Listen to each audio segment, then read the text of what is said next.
So, ayun na nga guys. Welcome to my YouTube channel. Ito nga si Roosevelt Personal TV at ngayon po ay bagong-bago ang aking YouTube account dahil first time ko po gumawa ng aking YouTube channel. So, sana po masuportahan nyo po ko at sana masubaybayan. So, maraming salamat po. So, ngayong araw po ay ang aking kauna-unahang video sa YouTube channel. So, bago po ang lahat dyan, kung bago ka lang sa aking YouTube channel, ay pwede kang mag-like, subscribe, and click the notification bell para updated ka sa mga bago kong gagawing video.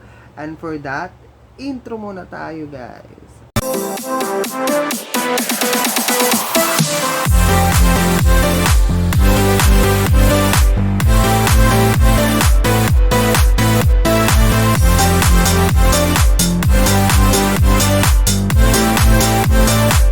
Ayan guys, nagbabalik tayo ating intro. So ayan nga po, for today's video ay gagawin natin po ay mag-uusap-usap po tayo at magbibigay po tayo ng opinion. At kung meron po kayong magandang opinion, comment lang po below at magre-reply po ako sa inyo at kung bakit. So ayan nga po, for today's video, ang pag-uusapan natin ngayon ay ang hiwalayan Catherine Bernardo at Daniel Padilla. At pero bago po ang lahat, syempre, magkakape muna po tayo. So, ayan po. Kape muna tayo, guys. Dahil kakagising lang. So, kakagising lang natin po. Pasensya na po kayo dahil magulo-gulo pa po ang aking buhok, guys. Ayan. Sarap ng kape. So, ayun na nga po. So, dahil, for 11 years nilang magkasama, at alam nyo na, sa haba ng panahon, syempre, hindi naman tayo mga immortal. Time is running, and syempre, tao lang din naman din tayo, it's nobody's perfect. Syempre guys, pag may kape, kailangan may biskwit. Ayan.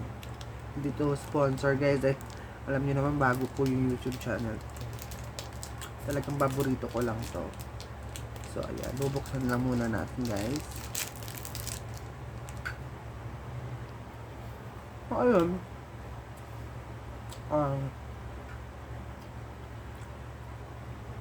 Dahil ang topic natin ngayon ay kay Catherine Bernardo at kay Daniel Padilla.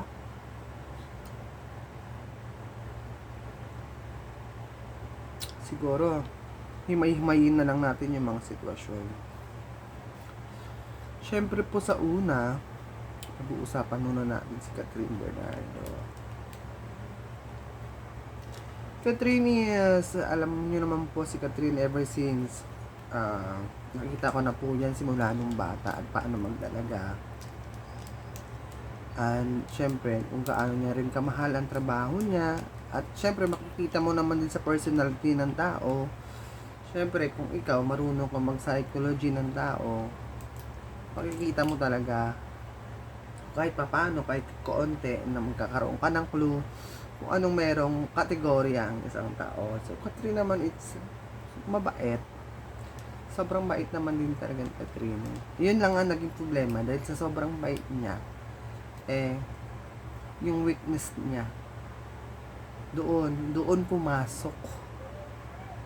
Doon siya take advantage. Dahil sa sobrang bait ng isang tao, dahil hindi na marunong magalit.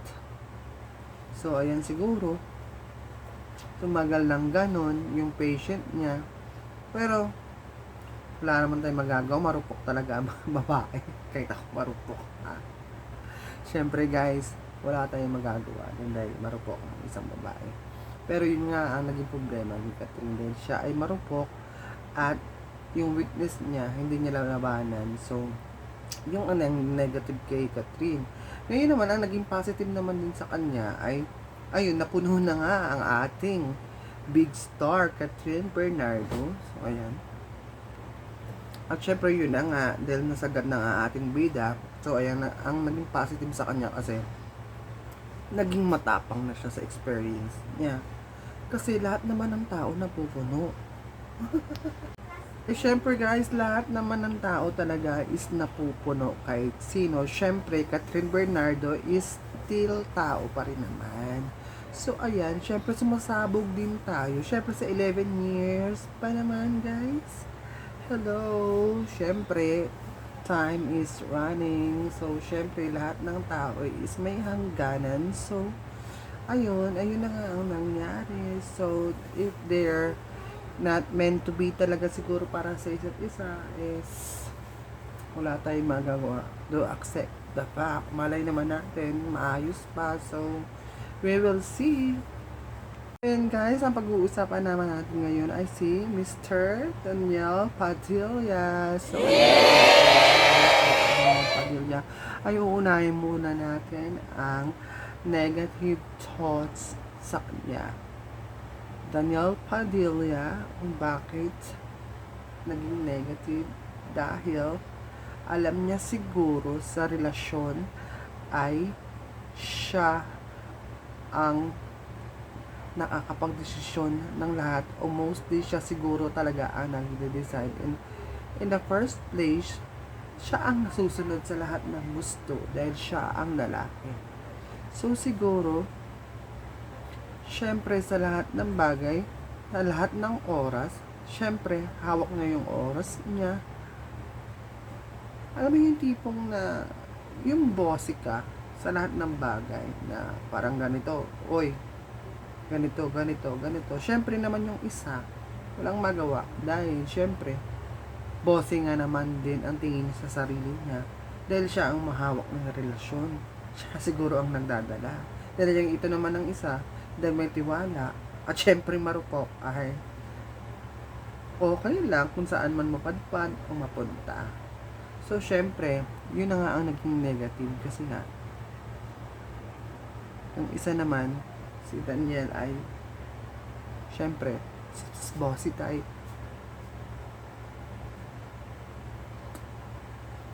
Dahil bossy type siya, nagagawa niya lahat ng gusto niya. So, siguro dun siya gumawa ng pagkakataon na para syempre maisingit yung matagal nilang hindi nagagawa o syempre yung commotion nila na hindi sila nagkakaintindihan ngayon. Dun siya siguro gumawa ng tempo dahil nga naman din kasi nagagawa niya yung gusto niya ever since. So, ayun na nga rin siguro. And then, first place, syempre, lalaki siya. Wala tayong magagawa doon. Even kahit sino is siguro hindi naman nila lahat pero some issue talaga sa gaya minsan third party talaga ang nangyayari sa paghihiwalay. Kung hindi third party sa pera, third party, kamag-anak, o something na alam mo yun na lagi na hindi may iwasan pagdating sa isang relasyon. Talaga mostly talaga nangyayari. So syempre doon naman tayo sa positive naman din tayo.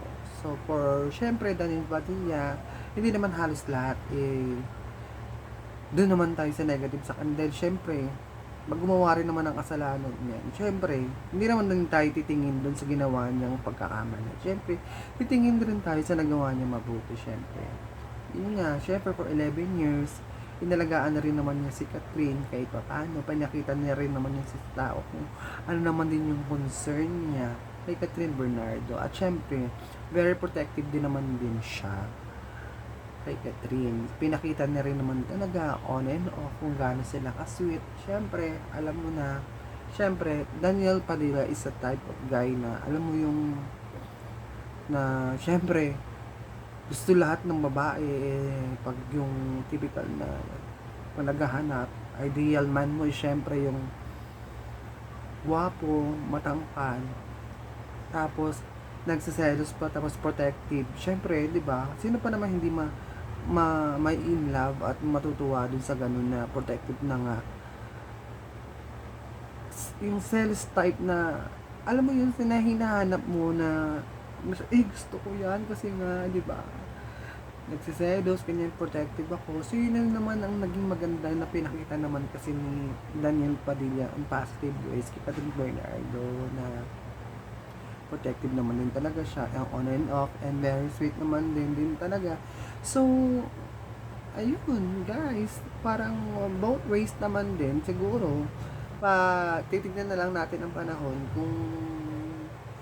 kung talagang meant to be sila o kung magkakabalikan sila, ay panahon na ang magsasabi. Yung sa atin lang naman ay yung haka-haka, yung opinion, both side.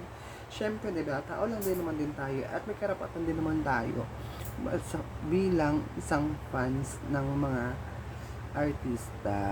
So, tayo ay opinion lang naman natin to. So, kayo kung anong mga opinion nyo, comment nyo lang dyan dahil pag-uusapan natin sa susunod. So, ngayon guys, ayan po, kung bago pa lang din kayo sa aking YouTube channel, ay mag-subscribe na kayo, like, and share. Guys, dahil magsasama-sama pa tayo sa susunod na video ko. So, ayan guys, hanggang dyan lang muna tayo. So, ayan, ako ang pala si Rose Personal TV. At please like and subscribe. Mwah! Thank you guys!